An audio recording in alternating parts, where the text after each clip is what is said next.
Welcome to the Magna AI podcast, where we sit down with principals, district leaders, and instructional innovators who are reshaping what's possible in the classroom with a little help from AI. Together, we explore how school leaders are using smart tools and bold ideas to support teachers, personalize learning, and improve outcomes for every student. Well, hello everyone. Welcome to another episode of Magna AI podcast. And today we have with us Brent Vermeulen, who's the principal at Illiana Christian High School.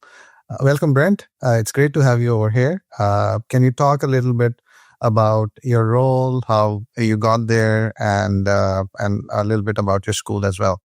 Yeah, great. Well, first of all, thanks for having me today. I'm currently the principal at Illiana Christian High School. It's a small, I guess maybe it's a bigger private high school, but a smaller high school in the area in Northwest Indiana.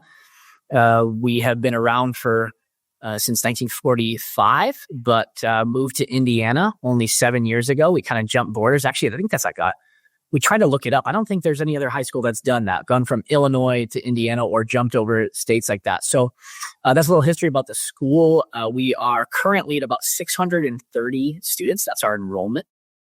And how did I get in this position? Wow, God has really blessed me. I taught, let me even go back a little bit. So I graduated from Purdue University in Indiana, one of the big universities in the state. And then I went and taught in a public school for 10 years. I taught engineering. And then I'm actually an alumni of Illiana Christian. And they kind of reached out to me to say, how we'd love for you to bring an engineering program to the school. And so I did that. And I taught for 6 years. And then last year was my first year as principal. So this is my second year as the principal of the school. So there's just a little bit about the school, but also a little bit about my story and how, there's a lot more detail to that story, but that's the quick version as we get rolling here. Great. Wonderful. Yeah. Actually, Purdue is a great school, and my son is also applying. He's a senior, so he's actually applying to Purdue as well. Oh, he is? Yeah. It's not easy to get into now. I feel like if I applied when I was like now, I think I maybe didn't even get in because these kids I had some brilliant kids and maybe not get into the school that they want at Purdue. I have a lot of engineers that want to be engineers, and it's very difficult to get in the engineering program. Other programs too, but that school is getting better and better, which I love. It makes my degree look better. That's great, actually, and really great to hear about your journey to education. So Brent, we'll start off with let's say talking about what our culture of like daily wins in a small district looks like. So I know like you've been here for some time, you transitioned into the principal role. How do you keep staff and students motivated when working towards a long-term goal?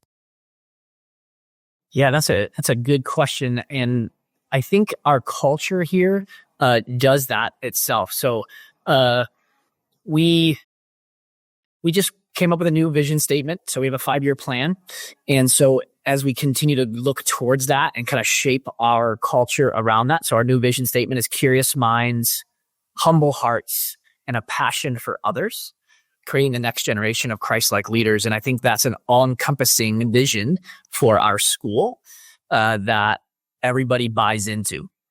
And I think you can remain motivated by leaning on others. And as a leader, the small wins are me being out there and visible, knowing that I'm supporting teachers and staff. And it's like, we can go to little wins like I'm here early, able to answer questions. One thing I do as a leader, not every leader is the same, we know that, is that I keep my door open. My door is always open. If it's closed, they know I'm dealing with something, right? But my door is always open that way. Like they feel that they can come to me. They don't feel that I'm not reachable. I know that there's maybe business sectors or even other educational institutions that like the leaders, the administrators or the CEOs or the bosses, like they got to go through so many chains to be able to get to them. I want to feel that they can still come to me. And so that I think that's helpful for our staff. And then our students, I just like to be visible as much as I can. My days are different. Every single day is different. But if I can be out there, I really try hard to be out there during the lunch period time so that they see me. I try to get to know as many students as I can. We are in our head of school always says this, we are in the kid business. That's our business, right? And so if we are in the kid business, well, then I better be with those kids. I better be with those students, showing them how much I really care. And if I can do that by a simple smile, how's your day going? What are you struggling with? What's your favorite class? How are you doing here? And we just kind of get to know each other. They feel, what we would say here is they feel known, they feel valued, and they feel loved.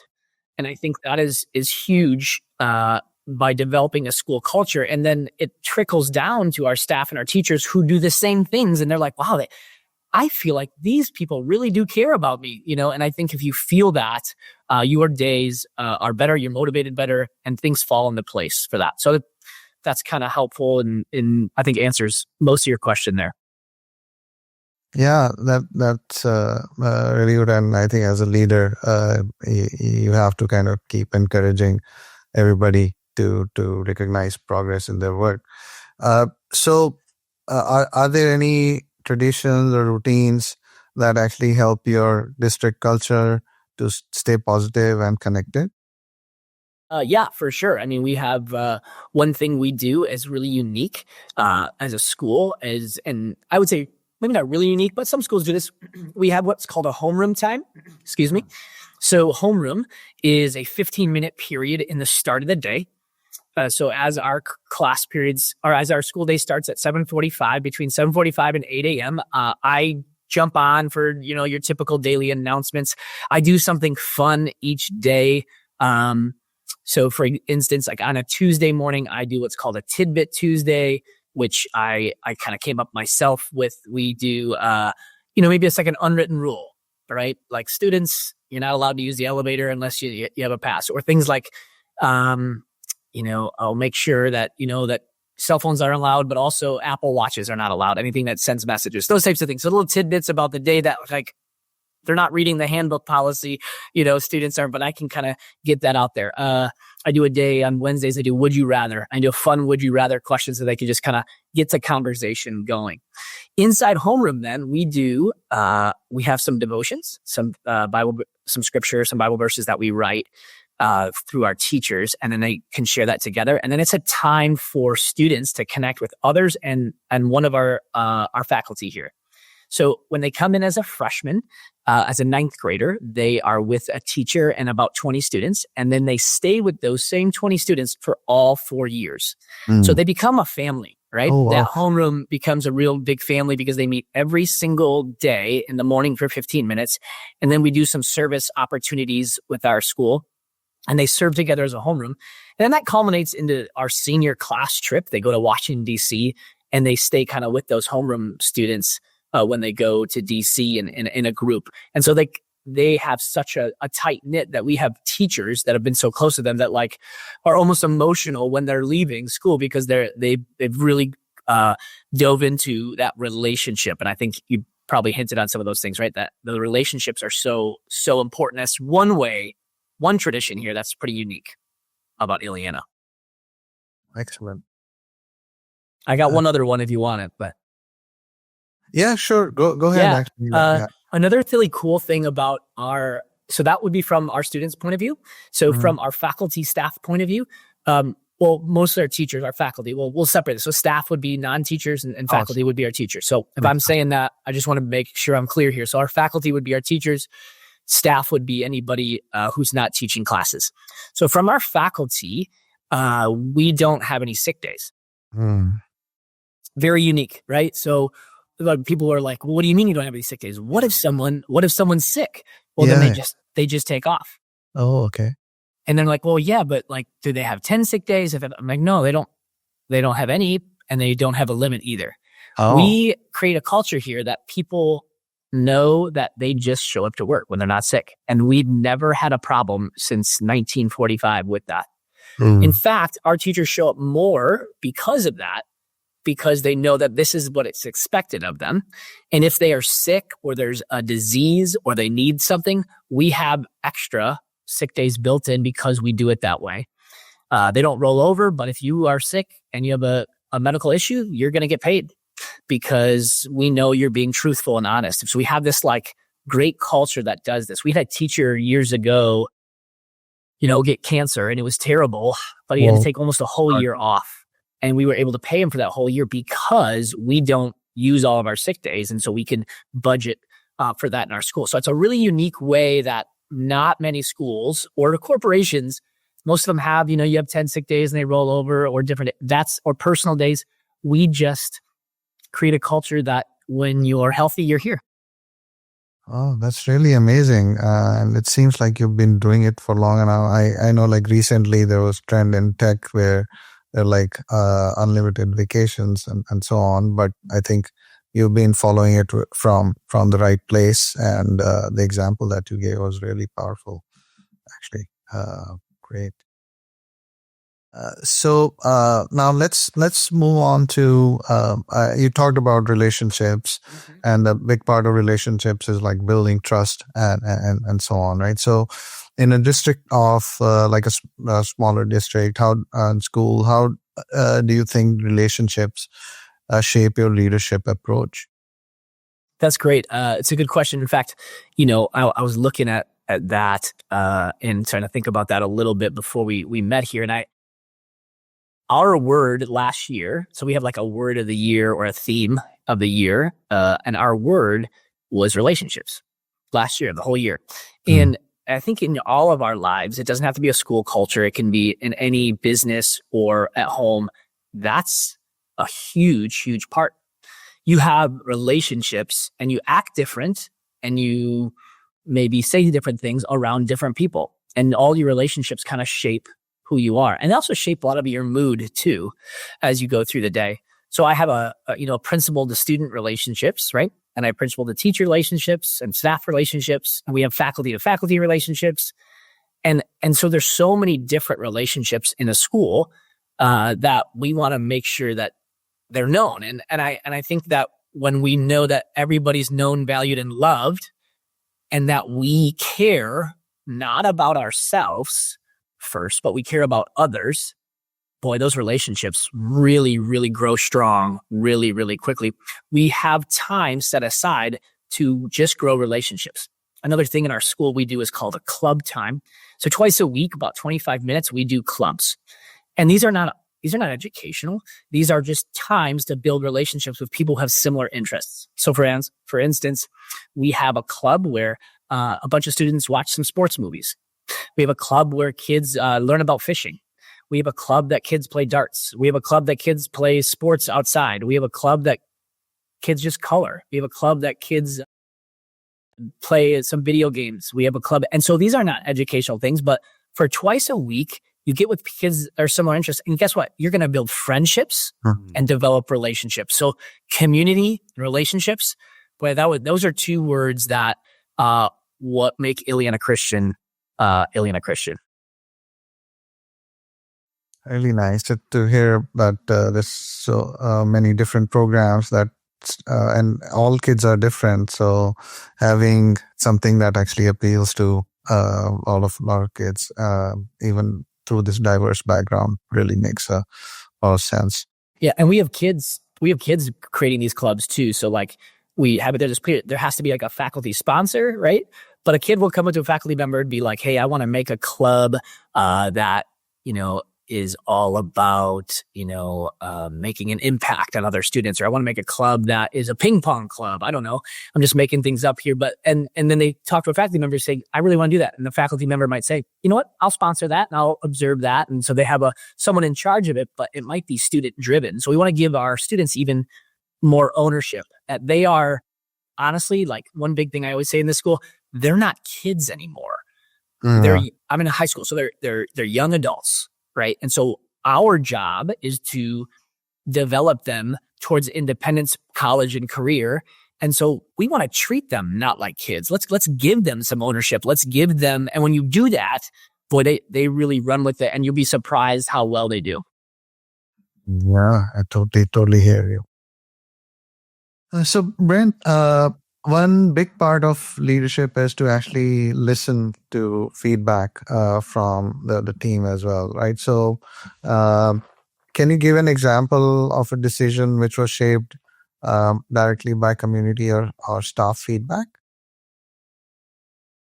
Yeah, that's a great question. Well, a specific example was kind of tough to come up with, but you know what I think about that is in leadership, one thing I've learned from our teachers, from our staff, is that the best leaders and the best teachers, especially in our world here in education, admit when they're wrong, are vulnerable, right?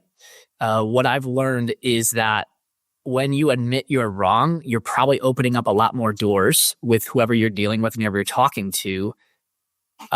You don't have to be stubborn in your decision. You can go into a conversation open-minded and saying, oh, you know what?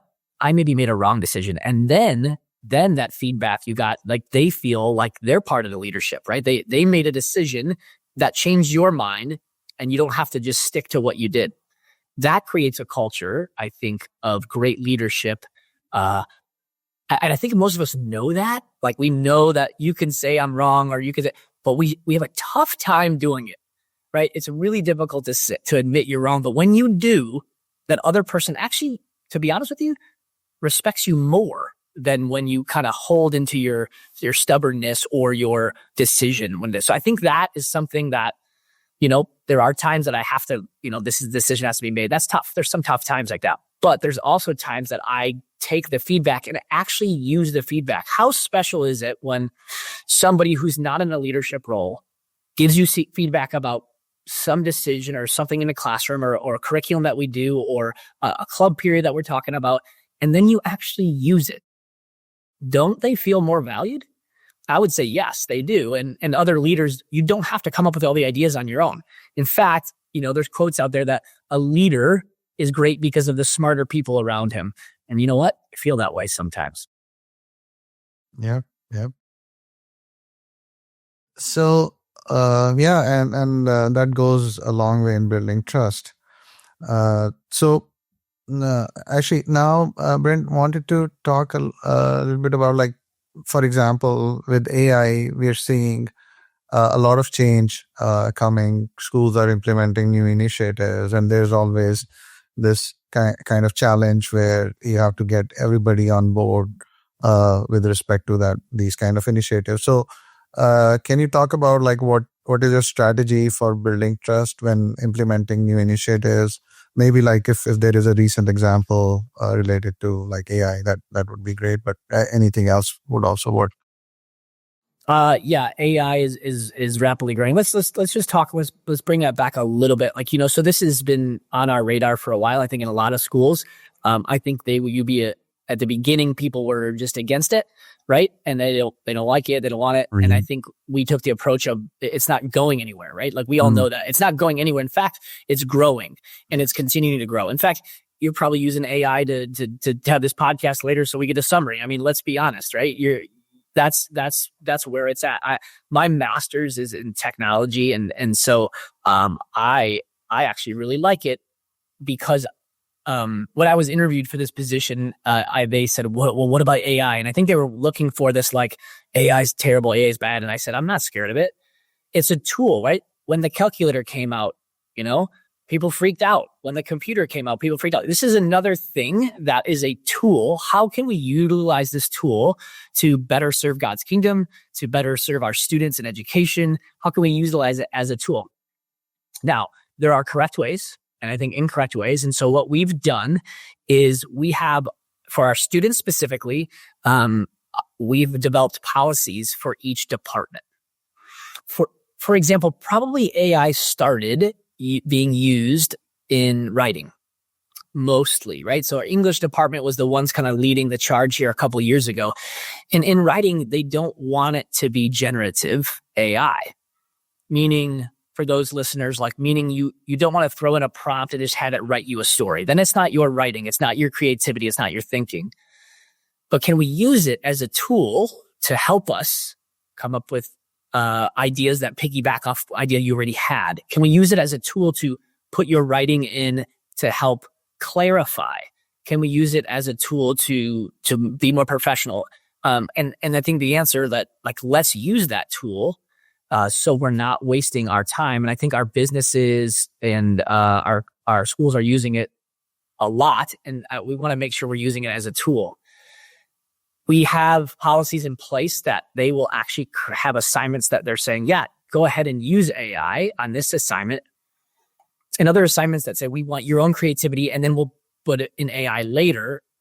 So we have a kind of a cheating policy, if you will, with that. And as fast as AI is growing in education and in the world, let's just say that, but using specifically in education, because that's what we're talking about here, is just as fast catching it. And so we have tools through different platforms that will catch if a student's using it for the wrong reasons or when they're not supposed to. Like, we want to implement learning and we want to use AI as a tool, not as generative. And I think that's a huge point of where we want to get at. And then the AI gets used in other areas, right? You can take a picture of a math problem and AI will solve it for you. Great. Can you solve that math problem still, right? Can you do that yourself without AI? And we can use it as a tool, but we don't want to use it as doing the learning and the thinking for us. So is there some fear in how that's going to work? Sure. But boy, there's some really neat stuff out there that are there to help us with it. So I think that's our approach on AI. And then department specific, we might have some different policies that students would sign off on depending on that. So that was more towards writing, because I think that's where really AI really started. But as we get into it, so we have a coding class. They're wondering, why wouldn't you code anymore? AI just codes for you, right? And so we look about, fine, it does, but can you read that code? Do you understand that code? Can you find out a little mistake in there that you can't figure out with it? So they're like, how can we continue to use it as a tool to help learn and not doing our thinking for us? I think that's kind of my approach and kind of our approach here, if that makes sense. Yeah, really sounds like a good approach to actually look at the technology, right? And I think the calculator example that you gave, right, means even though it's, and the analogy with the code example that you have, I always think like, okay, yeah, you have calculators, but you still are learning multiplication and addition in school, right? So because that is something that you need every day. So yeah, so similar thing to the code. For sure. Yeah, great. Brent, now let's go a little bit into celebrating student and staff achievements.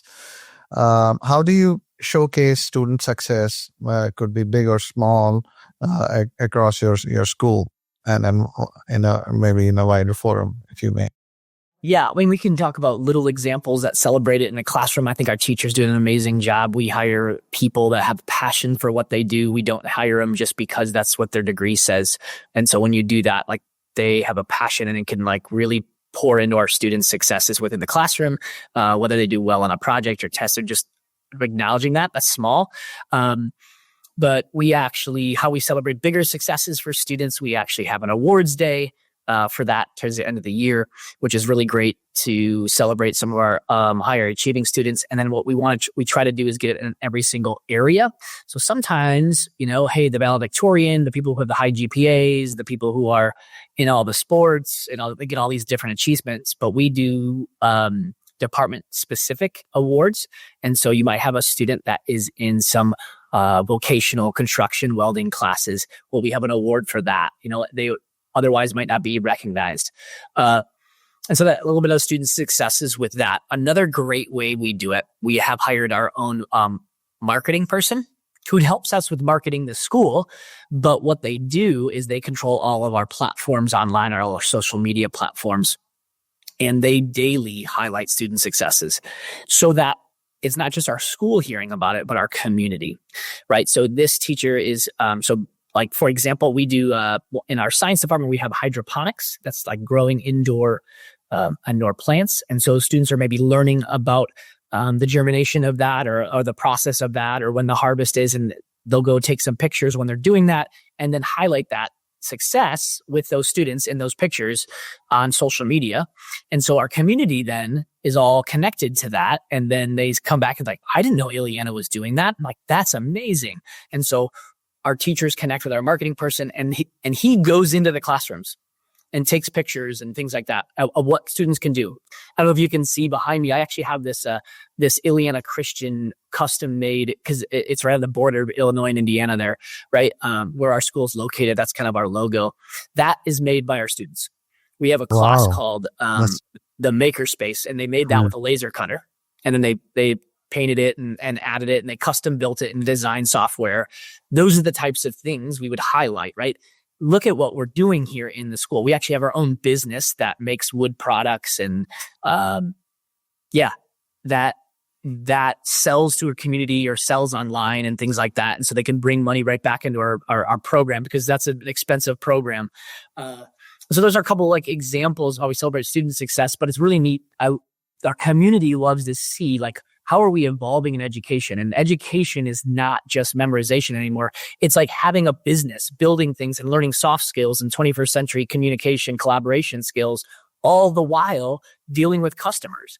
Like that's where education is going now too, which is great. Staff successes. Funny you should say that. I had a staff member just email me today. At the beginning of every year, we give a great achievement award for staff that's been around for 10 years, 15 years, 20 years, to make them feel recognized and known and valued. I grab all of our veteran teachers and they kind of make a comment about them. And so they can hear it from their other teachers, how well they're doing. I think that makes it personal and we can celebrate it that way. And I had a teacher today email me, they say, hey, can you give me your speech for that? And it was about them and they wanted to go back and read it. So I thought that was really special that they felt known, valued, and loved during that time. So that's good. Yeah, that's really interesting experiences, and I love the cursive writing on the back of your. Yeah, great. That's all made out of wood. It's like I don't know if you ever had like as a laser cutter, and it's like a thin wood material, and then it was a custom made thing. They just came up with this design on their own, and now it's sitting in. I'm in one of our conference rooms, right? So it's sitting in our conference room. That's great. So looks like, Brent, do you then at your school have like a CTE as well as like a good AP program as well for like college preparedness and also skill development? Yeah, sure. I can brag about our school all day. That's part of my job, and I love to do that, right? So a couple things. We have a CTE program. We have business courses. We have a FACS program. That's family consumer science. And then we have a whole vocational wing that we just added onto the school. And that wing we have welding. We have a robotics team. We have engineering courses. We have 5 engineering courses. We have then a construction course, introduction, and then a more advanced course where kids learn more all the home building trades and things like that, electrician and HVAC and all that. And then we kind of partner them up. We also have a work-based learning program where we have students leave for 2 to 3 periods a day, mostly juniors and seniors, and they'll go and actually work at a job site for things that they're interested in, or maybe things they think they're interested in, and then figure that out and make connections that way. We have a lot of connections in our community with owners of those types of businesses. And so we connect with them. And they were kind of a big proponent of pushing, like, we need to get vocational education back. We actually had the state board of Indiana Board of Education, some members from the representatives down there come to our school because nobody is building a vocational wing. And then we just put $3 million into a vocational wing because we realized the need for continuing trades and things like that, where some have kind of got rid of it. We added on to it. And so they came and checked that out, and we're excited about us doing that. Programs like that.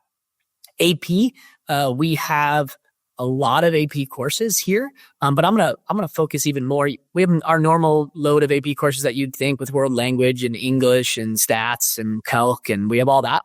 Kids excel, but we actually have 24 dual credit courses We are, I think, the second most in the county. And so we graduate a lot of students with a lot of college credit. Last year we graduated 17 that got 30 or more college credit hours and were able to basically start college as a sophomore if they wanted to. So it's a college prep high school as well. So I get to I love to be able to brag about that. And then the last thing I would say is we were second in the whole county in our SAT scores. So Oh, wow. That's amazing. That's really something to brag about, actually. yeah, why not? Right. I love our school, and that's, I'm not bragging about me. I'm bragging about the people here that really pour into our students and great families. That's where it starts to great partnerships with our parents and families that really care about their kids and students' education. Great. So these are wonderful achievements, Brent. How do you tie these achievements and celebrations back into your long-term vision for the district? Yeah. Right now, probably our long-term challenges and vision are how much we're growing. And so that's my long-term. We actually put a lot of those things are done out of our board level. So we have a school board, right? So we just created another committee to kind of look at that challenge of our planning. So I'll give you kind of the example. So 3 years ago, let's call it 4 years ago, we were just over 400 students. So in 4 years, in one person's high school career, we've grown from 400 to 630. Our estimated growth for next year will be close to 700 next year. And so rapid growth is amazing, but it's also a challenge. And so yes, it's a good thing. But it's still a problem, right? Even though it's a good problem. So how do we deal with that rapid growth? How do we continue to stay like a small knit culture community while growing so fast, right? So that has been a challenge. Let me go back and re-ask that question again one more time. You were talking about how do I stay? Can you ask that one more time? I think I got off. I don't want to get off topic. Yeah, I was just asking, how do these achievements and celebrations tie back into your long-term vision for the district? Yeah. Yeah. So how do we, I guess the same thing. So how do we stay well-grounded, really, really good academically, as well as faith formation and continue this culture and still have academic excellence while growing so rapidly with maybe students that are coming from all over, right? And so I think it's pouring into our teachers and making them buy into making sure every student feels known, valued, and loved. If you feel loved or accepted or wanted, and you don't feel out on an island as a student, which can happen in a huge setting, then I think you have motivation to care more about your schooling. Something else we really value is how we connect with our local churches. So we always say this, that we partner with our churches and our families and our school. And if we do that, all three of those things, and they all work together towards those students are going to grow up to be outstanding leaders of their community. And so that's what we want to try to do with every one of our students. Now, that doesn't always work perfectly, but we're getting great feedback from that, and students are graduating, like I said, with these academic achievements. So we want to continue to do that. What does that number look like? Like how big can we get to continually say those are tough questions and long-term goals that by the way, I don't have the answer to yet. But I think that's something that we're wrestling with. How big can we get by still remaining, or having a culture that you and I have been talking about for the last few minutes. Yeah, exactly. I think that's the other thing. As you grow, you want to keep that culture in place, and then all the achievements that you have, you want to make sure that you continue to do that at scale as well. I totally hear what you're talking about.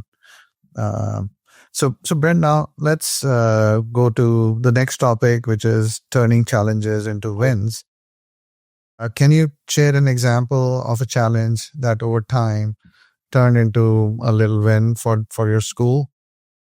Yeah, sure. I think let's talk about my role, because that's what we're kind of talking about. I mean, I think everybody kind of have their own story about what that looks like for them. But if I'm talking about my role, I think a lot of my role is, I hate to say it, it's discipline sometimes, right? So as a principal, I'm dealing with some students that might need some extra support or kind of troubled and so I think the consistency in loving them the same way I might love someone else are the little wins that turn into, or little challenges, like we just said, that turn into big culture wins. So, I had a student that was lost and disruptive and influential, that we had a lot of good talks. And in my office, actually, like you're looking behind the student, there's a big poster and it says love, and it has the different forms of love, right? And so that reminds me when I'm talking to these students that my wife actually bought it for me. And it reminds me when I'm talking to these students that like love comes in a lot of forms. And one of those sometimes is some tough love. So consequences, or actions do have consequences. And then we can have these great talks. And what I noticed is that same student at the start of the year, leading in a way that influences others in a negative way, started leading in a group in a positive way. So we can look at great leaders in our history, in our community, and some of the greatest leaders aren't leading the right way. We don't want to give examples of every leader, but you look at a leader in the form of history that everybody followed, but maybe was leading them the wrong way. And I noticed that, and I kind of use those examples with some of these students. Like the first thing I would say is like, you're a great leader. And they look at me like, no one's ever told me that before. No one's ever told me I was a great leader. And I said, listen, you are. Look at all these other kids that follow you and then also make poor choices because of you. Now think about using those same leadership skills to gain a positive way. Those kids are still going to follow you because they're following you. You're leading them, but lead them in the right way. Leadership skills a lot of people have, and which way are you leading? And so that would be one that in my area that I can lead students to take their leadership skills from the negative, right? Leading kids to do things that are not wise, to a positive and saying, hey, let's do this instead. And I've seen that a couple different times. Yeah, that was a great example, talking about like how to change direction and build new leaders. Brent, and I know, like, depending on the course of different initiatives and the year as well, there can be different challenges that come up. Right. So how do you help staff and teachers maintain optimism in face of obstacles? Well, I think it goes back to, making them all feel known, valued, and loved as a staff as well. Man, in education, you can get burned out quickly, right? Everybody thinks their class is like, from the outside world, it's like, oh, their class is fine. They're just teaching. And why can't you just get all that stuff done? And then you have 25 students and half of them aren't paying attention. And there's so many different things that it can get bogged down. I think like leaning on others and others helping others, especially like our veteran teachers pouring in. One way we do that is our new teachers, who are the ones that a lot of times get, burned out. They're not getting that culture, or they're just not getting how to connect with some students. We have a mentorship program that veteran teachers mentor our newer teachers. I think that's one way we do that. Another way is that I'm going into different classrooms, not focusing so much on checking a box of what they're doing. Did you have a unit lesson plan? Did you have this? Did you have this? No. I don't do that at all. I want to pour into them of the things they're doing great, right? And just have conversations with them of what are some things you can see that you want to be better at? I think like there's a fear, and it might be a healthy fear, but like of a boss or an administrator coming in, whether it's your classroom or the workplace, and then like having a little notepad, like checking off like what you're doing right or wrong. And I don't think that creates a great culture. I think the culture is relationships. And if I can do that in a way that we say like, wow, what a wonderful job you did in that classroom. You know what? It might not have been the best wonderful job they did, but I want to give them encouragement and then have those those private conversations of what we could do. And it's not just on paper, it's face to face, right? We can talk about things that they can improve on. And it's better to have them come up with those ideas than you to tell them that. By creating that whole culture I just talked about, and maybe this isn't a question you asked, one other cool thing, we haven't had a teacher quit in 4 years. We haven't lost a staff member in 4 years. Now, we had a staff member who had a baby and then they couldn't be here, or had to move for a different reason. But we've never had, for the past 4 years, we haven't had a teacher just say, I'm done, I'm moving on to something else or a different school.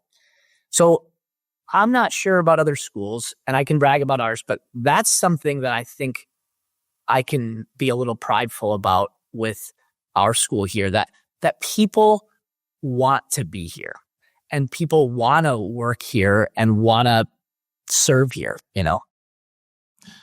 Yeah, that's an amazing stat, because like if you look at the education in general and look at like teacher surveys and so on, they're like, oh, we won't recommend the profession to our next generation, like 3 and 4 teachers saying that, or like the churn rate being like 2 years on average. So seems like you're on the top of the top percentile in terms of retaining.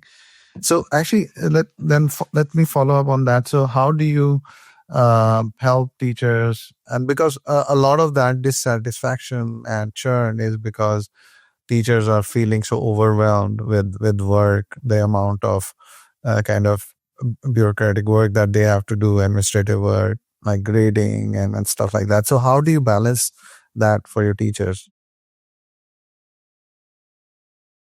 Yeah, that's a good question. And I think that, it's different for every teacher, right? Like, so the subject specific of maybe what you're working on, right? Like I didn't go to school to be an English teacher. And one big reason is because I don't want to grade essays all day, right? But if we hire people that have a passion for Jesus, but also a passion for what they're doing, it doesn't seem like work to them. Yeah. Now, I think you'd ask a lot of teachers, and you if you had some that work here at Illiana, that they don't feel like half the time it's work because it's serving others, and that's felt like a calling to them, right? And I think around not just a Christian school, right? Like I can say that about other schools too. Like if a teacher has a feeling to care so much about others and pour into students in a way that, you know what, by the way, most times is not instantaneous gratification. It's not, these kids are not like one day you're pouring into them and telling them this is how you're supposed to do, and this is what we're learning, and this is why it's important. They look at you like, what are you talking about? This is never going to work like that in life. And then what happens? 3-4 years down the road, they come back to your school and they say, thank you so much for doing that. So we have to find people and teachers that can be okay with the bigger picture, right? The bigger picture of people that, or of pouring into students and caring about students and helping them learn, and doing that by grading papers and doing that by this time management things, but also know it's the bigger picture. I'm doing this because I care. And if I do it because I care, later on, you'll get students that come back and say, I'm so sorry I acted like that. Or I'm so glad I took your class. Here's what it taught me later on. We have that in our life all the time. Why are we doing what we're doing? And then later on, we're like, you know what? I'm really glad I did it that way, or I'm really glad I learned that. We might not see it right now. And that's a tough thing in this culture right now. And I think that's what this podcast is. Students right now need things instantaneously. That's their whole life. Mm-hmm. Instant. And we got to take ourselves back and say, that's not how life is designed, right? That we learn something and we learn from that to be better later on. And a lot of those things we learn are failures, right? Okay to fail, okay to mess up, okay to say, I don't know. And the teachers have to accept that too. It's okay as a teacher to say, I don't know, and I failed. When you can create culture, and I talk to the teachers about, oh, that's okay that you didn't get that done, or that's okay, let's try to be better next time. Let's try to do this. I think that creates this culture of why teachers are staying here at Illiana. Let me just go off on topics that say this though. Like, we're not perfect. It sounds like I'm just bragging. We're not, right? We have students that have struggles. We have a lot of broken homes. We have depression, anxiety. We have a whole program that is developed to kids with student services with extra support and needs, medical issues. We have all of that happening. This is not a perfect place. Of course it's not. No place is, but can we still step back and say what I'm doing, even though it's tough right now, is for the better good or the greater good?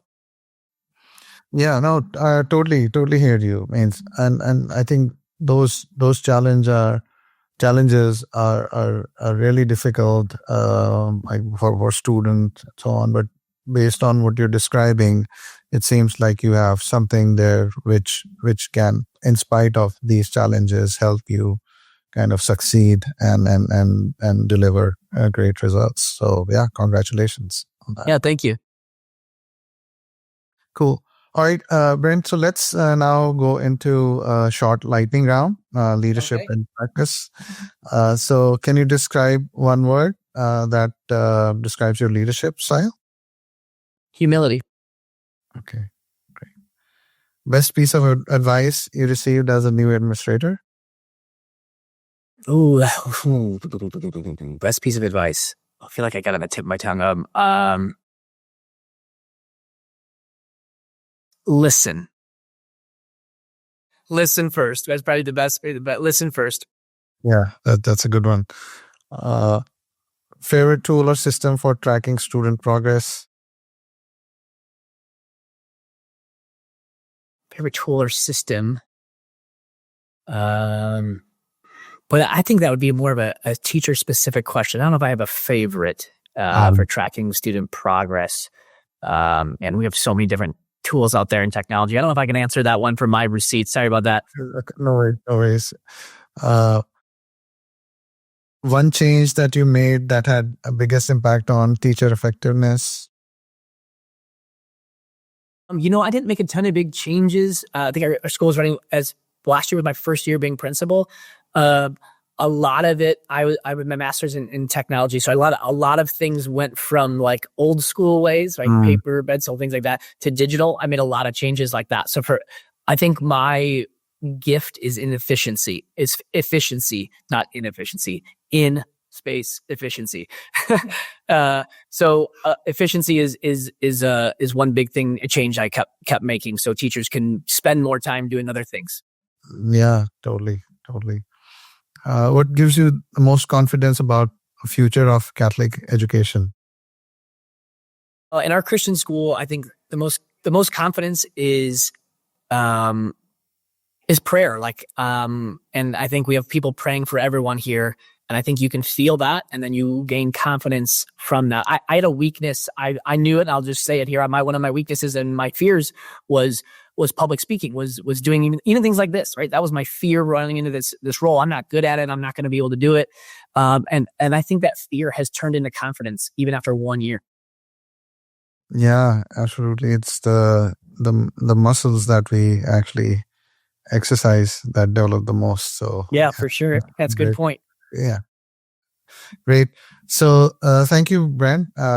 Really appreciate you coming over here and talking about the school, your leadership, how you've been actually driving both change and actually success at Illiana Christian.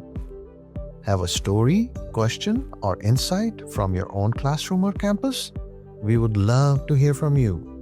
Thanks for tuning in to the Magna AI podcast. Be sure to follow us on LinkedIn and YouTube and learn more at magnaeducation.ai. Because when we support teachers with the right tools, we unlock what's possible for every learner.